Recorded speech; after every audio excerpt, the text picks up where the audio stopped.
sobat-sobat semuanya, ada yang perlu diperhatikan dalam setiap pengolahan, baik itu pengolahan emas, perak, maupun palladium. Khususnya dalam sistem regia, baik itu regia dari batuan maupun dari berbagai jenis elektronik.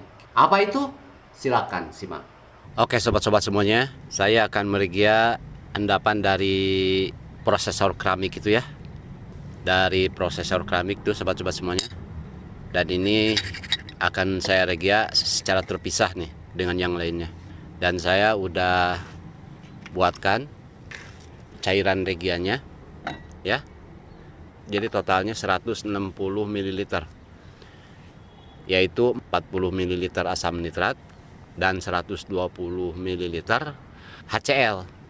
Dan ini sudah saya diamkan selama 10 menit nih.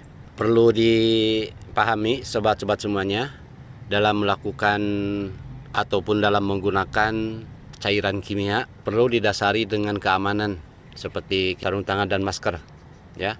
Karena apa? Karena dalam proses kimia itu bisa terjadi hal-hal yang tidak diinginkan kalau kita tidak hati-hati dalam menggunakan cairan kimia tersebut ya.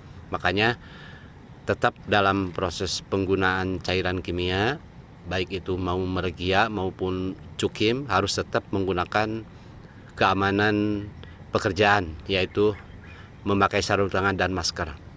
Karena uap ataupun gas dalam cairan kimia tersebut dapat membahayakan untuk kesehatan kita.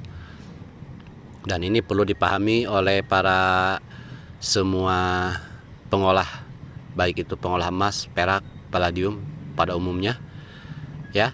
Jadi supaya bisa berhati-hati dalam menggunakan cairan kimia. Oke sobat-sobat semuanya, kita langsung coba, kita langsung tuangkan sedikit demi sedikit. Nanti kalau misalnya kurang, ini bisa kita tambah.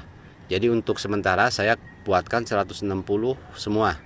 Nanti kalau misalnya dirasa kurang, kita bisa tambahkan lagi ya.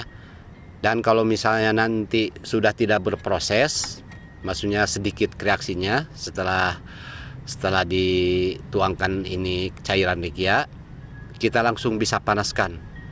Dipanaskan untuk menghancurkan semua bahan-bahan yang di regia tersebut. Jadi supaya habis nantinya. Oke, kita langsung tuangkan sedikit demi sedikit saja.